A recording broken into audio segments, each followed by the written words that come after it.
History was made this weekend as the people of Colombia elected their first left-wing president ever. Gustavo Petro won just over 58% of the vote. Now, Petro has a very fascinating and complicated backstory. In his youth, he was a part of the Colombian guerrilla insurgency group M19, not to be confused with the larger guerrilla group in the country Farc. He was in the group for 10 years and largely stockpiled stolen weapons. He was even imprisoned at one point. The group absolutely engaged in atrocities that should be condemned, as did the government they were opposing. Throughout the 80s, the Colombian government and paramilitaries killed thousands of leftists, which makes it even more impressive that in 1990 there was a peace process. The group was demobilized and the political party that formed out of it actually helped rewrite the country's constitution to focus more on equality and human rights. Flash forward to today, where Petro has been very critical of the US and its role in the war on drugs in Colombia. He's advocated for forms of drug legalization, renegotiating trade deals with the US to be more favorable for Colombians, and recognizing the government of Nicolas Maduro. That part is pretty significant as Colombia houses roughly 2 million Venezuelan refugees. It is really big for Colombia. Over the past few years, we've seen left-wing victories in Colombia, Peru, Chile, Bolivia, and Mexico. And with Lula leading in the polls for Brazil's upcoming presidential elections, it's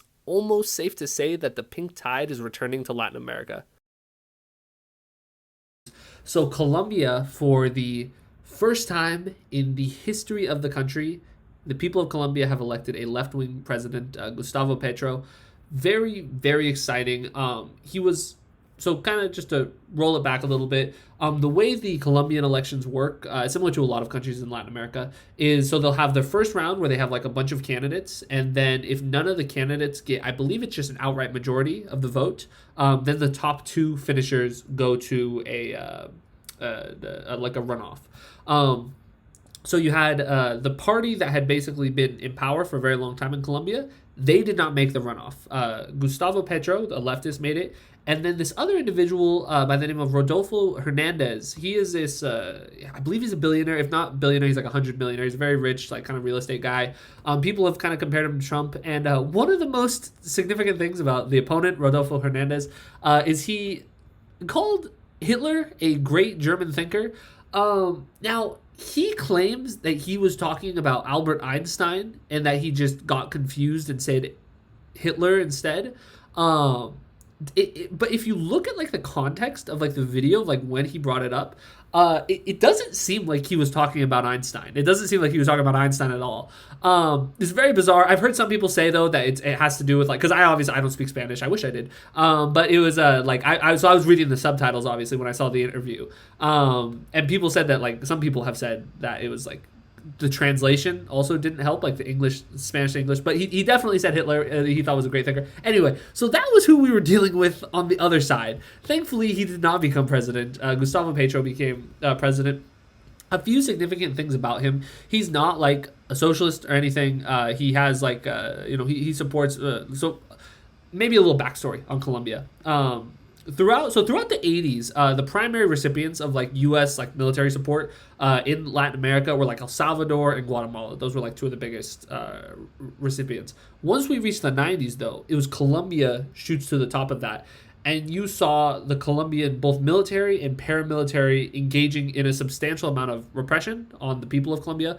Now, this was all in the name of kind of stopping the drug trade, like coca, transportation and various other forms of narcotics going through the country. Didn't really work, as we can see. 30 years later, there is still an enormous amount of drugs being trafficked through Latin America. But at the time, the U.S. knew that these policies weren't especially successful, and that's why it led many to believe that it was actually more in terms of repressing various social movements and things like that. Because one of the more prominent kind of guerrilla groups in Colombia is called the Farc. They have engaged in acts of terrorism. They are, ostensibly left wing, but they are not like they're not a group that I support. Certainly not. And so they have kind of like been like the main source of tension between the Colombian government and the these sort of left wing guerrilla fighters. And so that's where a lot of throughout the 90s, a lot of the repression and violence that came from both the militaries and the paramilitaries, a lot of this came through the paramilitary, similar to like a country like El Salvador, where a lot of like the really atrocious stuff came from people peripherally related groups, these quote unquote death squads, And keep in mind, all of this funded by the U.S. military. And then another kind of significant thing about Colombia is this use of some people refer to it as chemical warfare. That the nice way of saying it is fumigation, used to kind of take out like where a lot of the like narcotics are being grown. What it has also done, this fumigation, has led to an enormous amount of displaced people within Colombia, internally displaced people. If you take those number of internally displaced people, as well as the number of people that have come from Venezuela, Colombia shares a pretty large border with Venezuela. Colombia actually has one of the largest displaced populations, not in the world, but certainly in the region. Because obviously, Syria has a very large displaced population. There are lots of countries that have large displaced population, but in the region, Colombia definitely stands out in the number of displaced people it holds. And so Petro, then, to kind of bringing it forward a little bit, Petro is in favor of not trying to, basically, he's not a drug warrior. He's not in favor of the war on drugs, because in the U.S., the war on drugs, we think of it as mass incarceration. We think of cracking down on different marginalized communities in that way. In Latin America, a lot of the war on drugs is a literal war. I mean, we're talking about cartels and military, paramilitaries fighting. So Petro wanting to temper down some of that violence is a very good thing. We'd already seen some moves like that in Colombia to a degree. The previous administration had signed a peace agreement with the Farc, and that was actually kind of what opened up space for Petro to be able to run a successful campaign. His vice president, I don't want to speak too much about her, but I believe she'll be the first Black Indigenous vice president of Colombia, and she's fairly progressive to my understanding.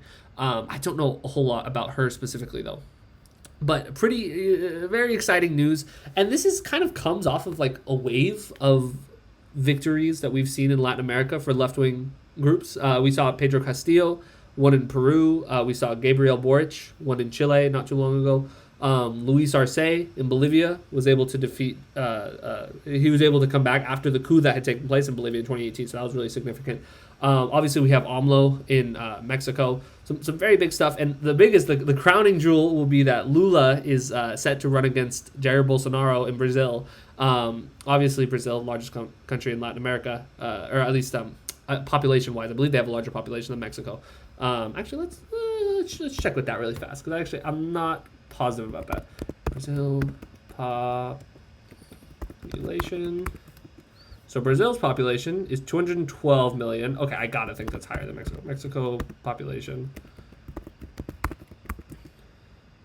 128 million. Okay, yeah. So Brazil is substantially larger than Mexico. Yes, and so a Lula victory in Brazil would be just this kind of renewed pink tie we've seen in Latin America. Now we have seen some setbacks. The left candidates haven't won in every country. Ecuador, they had a left-wing figure that was very, very close to winning, but his opponents, I believe his name is Guillermo Lasso or something along those. His last name is definitely Lasso.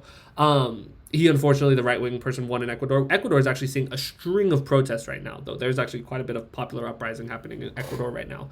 Very interesting. Maybe something to talk about in another video at some point.